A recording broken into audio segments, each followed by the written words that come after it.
Perempuan memegang peranan penting. Kenapa? Populasi perempuan di Indonesia ternyata lebih dari 49%. Dan perlu diketahui bahwa dari 49% populasi perempuan ini ternyata UMKM 64,5% itu dikelola oleh perempuan.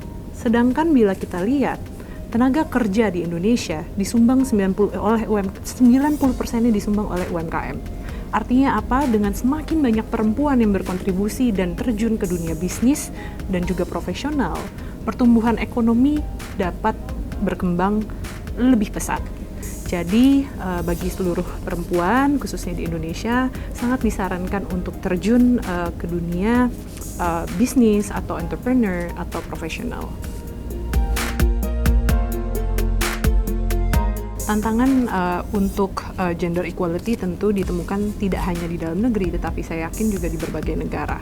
Namun yang perlu kita ketahui, juga banyak support yang bisa kita dapatkan, bahkan tidak hanya dari perempuan, tetapi juga dari pria. Salah satu contoh yang bisa saya paparkan di sini adalah dari tempat saya bekerja saat ini, di PT Mustika Ratu yang dibangun oleh Ibu Muriati Sudibyo. Namun di balik kesuksesan dibangunnya Mustika Ratu, juga terdapat dan tidak luput dari perjuangan dan support dari Bapak Insinyur Sudibyo. Dan ini merupakan salah satu contoh, bahkan dari 47 tahun yang lalu adalah contoh bahwa pria mendukung women empowerment dan kesetaraan gender untuk kesuksesan bisnis dan juga untuk perempuan, pemberdayaan perempuan. Sehingga bila kita mengalami tantangan-tantangan tersebut, khususnya di era sekarang, yang perlu kita lakukan adalah satu, meningkatkan awareness akan pentingnya equality dan fairness. Kita bisa mengangkat hal tersebut menjadi feedback kepada atasan, atau bahkan bila kita berada di senior level, kita bisa membuat sebuah campaign untuk meningkatkan awareness akan pentingnya performance karyawan ataupun kolega tidak berdasarkan gender tetapi berdasarkan goal yang di-achieve. Dan hal ini tentunya bisa diatur dengan mindset results oriented.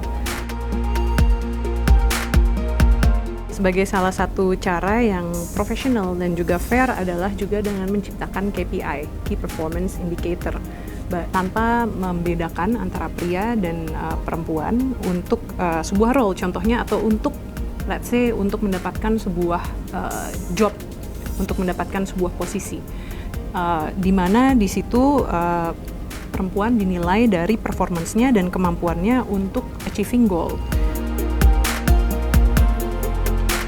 Mungkin sedikit saran adalah optimalkan kesempatan ini, dan yang tidak kalah penting adalah memiliki support system. Dan selain itu, salah satu cara untuk bisa terus berkembang adalah dengan belajar.